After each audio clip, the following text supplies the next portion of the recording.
Well, this week is an important one for the real estate sector here in Dubai. For more than a decade, Cityscape Global, which starts on Tuesday, has been the annual meeting point for key real estate investors, architects and developers aiming to drive growth in investment across emerging markets.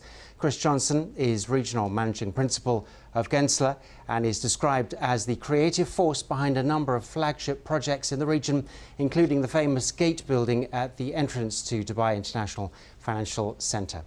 Many thanks for joining us on Emirates News, Chris. Good to have you.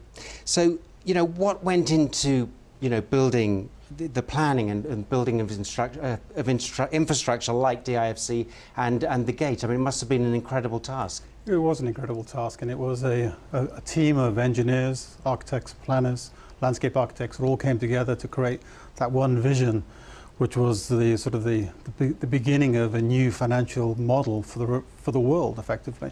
Going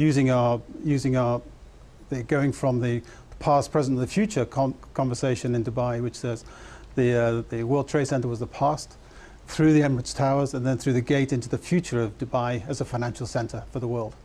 I mean, would you say then that financial centres have some specific requirements and logistical needs, and was that definitely put in place for DIFC? Absolutely. I mean, obviously there are some backbone requirements of power and data required.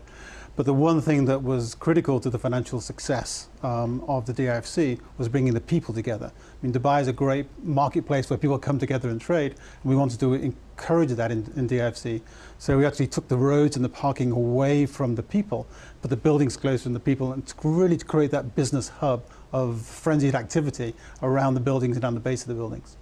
In a sense, then, did that pave the way for other financial centres around the world? Did they look at DIFC and want something similar? I think DIFC has set the model, and you've seen places like Baku and Abu Dhabi, of course, has built their financial centre. Bahrain is building theirs, and there are a lot of emerging economies which are looking to Dubai and saying, how have they done it, and how have they done it differently to the old financial centres of Europe, effectively. How sure can you be when you develop a master plan that it will actually be accepted and go into planning stage? Well, you're always working within the regulations of the domain you're working in, but the key to a really successful master plan is looking back to the history. And what we did in DIFC is create a series of villages or districts which come together to create that sort of unique character of different places, as opposed to just one big mega project. This is a series of smaller projects which tie people together. Now, Dubai's architecture is incredible. In a sense, how do you remain inspired when you just drive around the city? You always remain inspired. There's never been a perfect building. If there had been, they'd all be the same.